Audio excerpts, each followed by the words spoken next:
Inflation control के लिए मैंने बजट रिप्लाई के द्वारा एक नहीं बहुत सारे कदम जो केंद्र सरकार ने उठाया उसको लिस्ट आउट किया।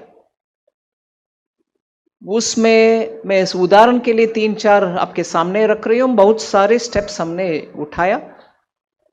दलहन का कल्टीवेशन के लिए बहुत इंसेंटिव्स किसान के लिए दे रहे हैं, जिससे आज नहीं कल परसों अगले साल अगले क्रॉप में दलहन प्रोडक्शन भारत में उत्पादन ज़्यादा हो। इस बीच में शॉर्ट टर्म मेजर के नाते जहाँ से भी हम इंपोर्ट कर रहे हैं, चाहे वो मसूर हो, मूंग हो, जो भी दलहन, उसका ड्यूटी सब घटा करके we brought it down to single digits और कंप्लीटली रिमूव्ड, जिससे इंपोर्ट सुविधाजनक हो, जल्दी हो और सस्ते में दलहन भारत में मिले। सेकंड, एडिबल ऑयल्स के लिए पिछले 3 साल से लगातार इंपोर्ट फ्री, ऑलमोस्ट फ्री कर दिया, जिससे जहां ऑयल पाम क्रूड आना है या पाम रिफाइंड आना है उसका भी हमने ओपन कर दिया, जिससे एडिबल ऑयल का प्रोडक्शन सप्लाई इजी हो जाए और सप्लाई भी खूब होना चाहिए। So and in terms of wheat and rice, आपको ऑलरेडी मालूम है पिछले कोविड के साल से 2020 से, क्योंकि सीरियल्स, गेहूं हो, चावल हो और कुछ हद तक एक दाल हो, एकदम गरीब लोगों को मुफ्त में देना।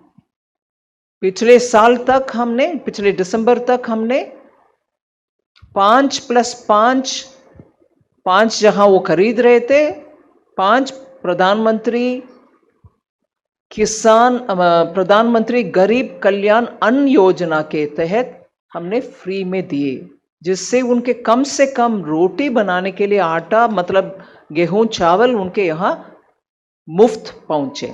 सो गरीब का देखभाल करते हुए जिनको फ्री में, मतलब सस्ते में मार्केट में एडिबल ऑयल हो, दलहन हो मिलना है, उसके लिए इंपोर्ट भी जहां जरूरत है उसका भी बढ़ाते आ रहे हैं, जिसके कारण ही नवंबर में आप देखे होंगे it came down below 6%।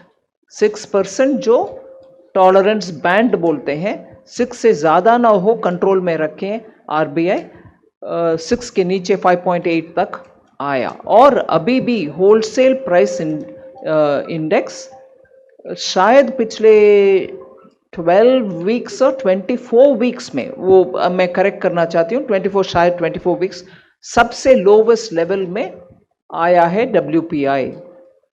So inflation control के लिए बहुत सारे कदम सरकार उठा रही है और कंटिन्यूअस उसमें ध्यान देते रहेंगे।